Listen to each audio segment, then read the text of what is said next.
अस्सलाम वालेकुम my dear students.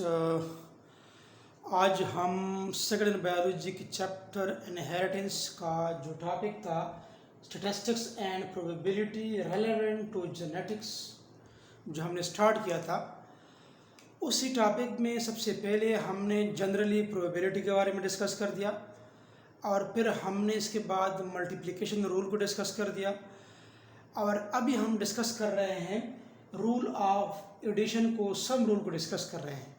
But इससे पहले जो लेक्चर था उसमें हमने मल्टीप्लिकेशन रूल को डिस्कस किया था। मल्टीप्लिकेशन रूल में मैं आपको एक और एग्जांपल भी बता दूं कि फॉर एग्जांपल जो हमने टॉसिंग ऑफ कॉइन का एग्जांपल दिया था, मैं मल्टीप्लिकेशन की बात कर रहा हूँ। रूल ऑफ मल्टीप्लिकेशन प्राइवेट जो रूल था उसमें तो मैंने ये बता दिया कि जब हम सिक्के को ऊपर उछालते हैं तो 50% चांसेस होते हैं हेड और टेल के आने के एक सिक्के के। फॉर एग्जांपल अगर हम हमारे साथ तो 2 कॉइन्स हो एक साथ, ये 2 सिक्के हैं मेरे पास 1 and 2, इसका भी 1/2 चांस है 50% और दूसरे सिक्के का भी 1/2 चांस। 2 सिक्के को हम एक साथ ऊपर उछालते हैं तो दोनों में फॉर एग्जांपल अगर हम कहते हैं कि हेड, दोनों में हेड के आने के चांसेस 50% चांसेस है। तो इस केस में हमने क्या करना है, मल्टीप्लिकेशन रूल हमने अप्लाई करना है। तो दरमियान में मैंने लगाया है क्रॉस, तो फिर ये लाइन लगाया है, लाइन के नीचे 4 2 2 are 4 और 1 1 are 1, तो 1/4 से आपके पास आता है 0.25 का अगर आप फॉर एग्जांपल इधर इसका आता है 0.25 और 0.25 को अगर आप इसका परसेंटेज मालूम करना चाहे तो 100 के साथ मल्टीप्लाइड कर ले, आपके पास आ जाता है 25% चांस। तो 2 सिक्के अगर आप एक साथ उछालते हैं तो उस दौरान फिर हेड के आने के चांसेस आपके पास क्या होते हैं, फिर 25% चांस होते हैं। आप 3 भी ले सकते हैं। फॉर एग्जाम्पल इधर मैंने 3 लिए, 3 सिक्के फॉर एग्जाम्पल मैंने लिए हैं। 3 सिक्कों को अगर आप एक साथ उछाले ऊपर तो फिर एक सिक्के का भी 1/2 50% चांस, दूसरे सिक्के का भी 1/2 50% चांस और तीसरे का भी 1/2 50% चांस। तो 2 आपके पास 8 1/8 1 को अगर आप 8 से डिवाइड कर ले तो 0.125। अगर आप इसका परसेंटेज मालूम करना चाहें तो आप 100 से मल्टीप्लाइड कर ले, आपके पास 12.5% चांस है किसी इवेंट के आने के अगर आपके पास 3 सिक्के हो। तो ये वो मल्टीप्लिकेशन के बारे में था।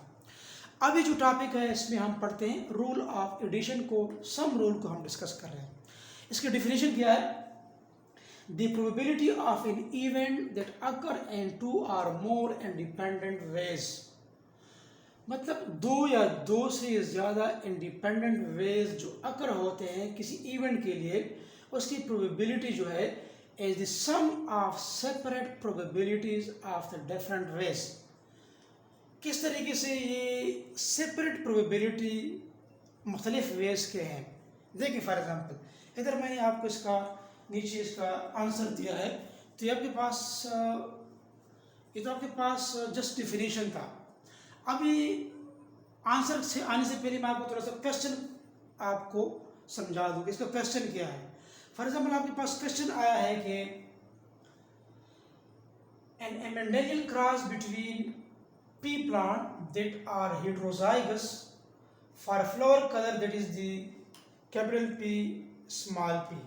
फॉर एग्जाम्पल आपके पास जो F1 है, F1 आपके पास क्या है, कैपिटल P स्मॉल p आपके पास क्या आ गया F1। मेंडल का क्रॉस आप करते हैं ना, जो पहले लेक्चर में भी हमने पढ़ा, इससे पहले मैंने Mendel law of segregation, Mendel law of independent sort में भी मैं पढ़ चुका हूँ, उसकी भी आप थोड़ा देख लें। तो आपके पास जो मेंडेलियन क्रॉस से आपके पास जो फ्लावर कलर F1 में कैपिटल P और स्मॉल p आता है, तो इसमें से what is the probability of the offspring being a heterozygote. आपके पास ये वाला कैपिटल P और स्मॉल p जो आपके पास हेटेरोजाइगस कंडीशन है, बच्चों में इसके चांसेस कितने परसेंट है, बच्चे में इसके चांसेस कितने परसेंट है। तो आपको मैंने थोड़ा सा पहले भी आपको मैंने एक्सप्लेन कर दिया, इससे पहले जब मैं आपको रूल ऑफ मल्टीप्लिकेशन आपको पढ़ा रहा था उधर भी मैंने आपको एक्सप्लेन कर दिया। अब देखें, जो मैंने आपको पहले बता दिया कि वैसे हम जब मेंडल का क्रॉस करते हैं तो फॉर एग्जांपल ये आपके पास कैपिटल P क्रॉस करते हैं small p and small p, 2 parents है फॉर एग्जांपल P1, इससे गिमीट्स बनते हैं, ठीक है। तो इधर से फॉर एग्जांपल चांस है एक एलील, फॉर एग्जांपल एक गिमीट ये आ गया कैपिटल पी, इधर से एक स्मॉल पी आ गया, ठीक है। तो आपके पास हेटेरोजाइगोट पैदा हो गया जो कि F1 है। F2 हासिल करने के लिए आप क्या करते हैं, F1 को आप मल्टीप्लाइड करते हैं F1 के साथ, ठीक है ना। अब फिर F1 आपके पास क्या है, कैपिटल पी स्मॉल पी, फिर capital P same small P, ये आपके पास F1 है। इसके भी गिमिट्स बन जाते हैं दो, इसके भी दो गिमिट्स, मैं डायरेक्ट आपके लिए करवा दूँ क्योंकि आपको पता है सब कुछ। तो देखें यहाँ से फॉर एग्जाम्पल ये गिमिट आ गया कैपिटल पी, ठीक है, इधर से ये कैपिटल पी आ गया, एक बच्चा ये पैदा हो गया जो होमोजाइगस डोमिनेंट है। इधर से एक गिमिट आ गया कैपिटल पी, इधर से स्मॉल आ गया स्मॉल, तो एक बच्चा आपके पास हेटेरोजाइगस आ गया। फिर इस स्मॉल पी को इसके साथ क्रॉस कर ले, तो पहले मैं इस कैपिटल पी को लिखता हूँ, ये डोमिनेंट है, फिर इस स्मॉल पी को लिखता हूँ, ठीक है, इस तरीके से small P and small P. वहीं जो मैंने पहले लेक्चर में आपको, इससे पहले वाले लेक्चर में आपको एक्सप्लेन किया था। तो इधर कहते हैं कि वर्ड ये आपके पास F1 हेटेरोजाइगस F1 आपको दिया गया, ये आपके पास F1 है। बेसिकली इसकी बात कर रहे हैं, इसकी ज़रूरत भी नहीं जो मैंने आपके लिए क्रॉस कर दिया आपको समझाने के लिए। ये F1 आपको दिया गया है कैपिटल पी और स्मॉल। कहते हैं कि इसमें कितनी प्रोबेबिलिटी है इसके बच्चों में बीइंग अ हेटेरोजाइगोट, हेटेरोजाइगोट बच्चों के बनने के कितने चांसेस हैं। तो देखें, तो आपके पास होमोजाइगस डोमिनेंट है, ये आपके पास होमोजाइगस रिसेसिव है, ये भी तो 25% चांस है होमोजाइगस डोमिनेंट के, होमोजाइगस रिसेसिव की भी 25% चांस है, ठीक है। बट आपके पास सेंटर में क्या आ रहा है, ये capital P small P capital P small P, ये भी हेटेरोजाइगस है और ये भी हेटेरोजाइगस है। तो 4 में से 2 बच्चे हेटेरोजाइगस है, तो कितने परसेंट हो गए, 25 और 25, 50% ये, और 100 में फिर 50, ये आपके पास क्या आ गए हेटेरोजाइगोट, ये आपके पास हेटेरोजाइगोट या हेटेरोजाइगस कंडीशन आपके पास आ गया, ठीक है। तो इस तरीके से भी आप डायरेक्टली भी आप इसको सॉल्व कर सकते हैं, बट मैं आपको थोड़ा सा इसको एक अच्छे तरीके से स्टैटिस्टिकल एप्लीकेशन के हवाले से उसके रोशनी में मैं आपको एक्सप्लेन करना चाहता हूँ। फॉर एग्जांपल देखें, तो इसी क्वेश्चन में आपको बताया गया था कि मेंडेलियन क्रॉस में जो पी प्लांट के दरमियान में हो गया था उसका F1 फ्लावर कलर के लिए कैपिटल पी स्मॉल पी था जो कि एक हेटेरोजाइगस कंडीशन था। उसके बच्चों में हेटेरोजाइगोट के कितनी प्रोबेबिलिटी है बच्चों में। तो सबसे पहला केस हम लेते, फॉर एग्जाम्पल ये पहला एग्जाम्पल हम लेते हैं 1 फॉर एग्जाम्पल। तो ये वाला आपके पास ये आपका क्वेश्चन है जो मैंने आपको capital P small P F1 आपके पास हेटेरोजाइगोट आपको दिया गया है। अब देखें, अब इसी हेटेरोजाइगोट का स्पर्म में कैपिटल पी के आने के चांसेस 50% है, 1/2। इस तरीके से अंडे में भी इसी हेटेरोजाइगोट में से स्मॉल पी के आने के चांसेस 1/2 50% है, ठीक है। तो ये तो पहला वाला जो मैंने आपको रूल ऑफ जो मल्टीप्लिकेशन आप करवा दिया उसकी रूटीन हम इसको अटेम्प्ट करेंगे कि 1/2 मल्टीप्लाइड बाई 1/2 आपके पास 1/4 आ जाएगा, ठीक है। 2 2 सर 4 1 1 1 1/4 आपके पास आ गया जो कि 0.25 होता है, 25% बनता है जो हम एक्सप्लेन कर चुके हैं। तो दूसरा केस यहाँ पर आइदर या आर आता है, किस तरह। पहले केस में हमने पढ़ा कि प्रोबेबिलिटी फॉर स्पर्म है कि कैपिटल पी आ जाए, ये लील आ जाए स्पर्म में। दूसरी प्रोबेबिलिटी ये भी है कि स्पर्म में स्मॉल पी आ जाए। पहले में क्या था कैपिटल पी, दूसरे में ये भी पॉसिबिलिटी हो सकती है कि स्पर्म में स्मॉल पी आ जाए जो 1/2 मैंने शो किया है।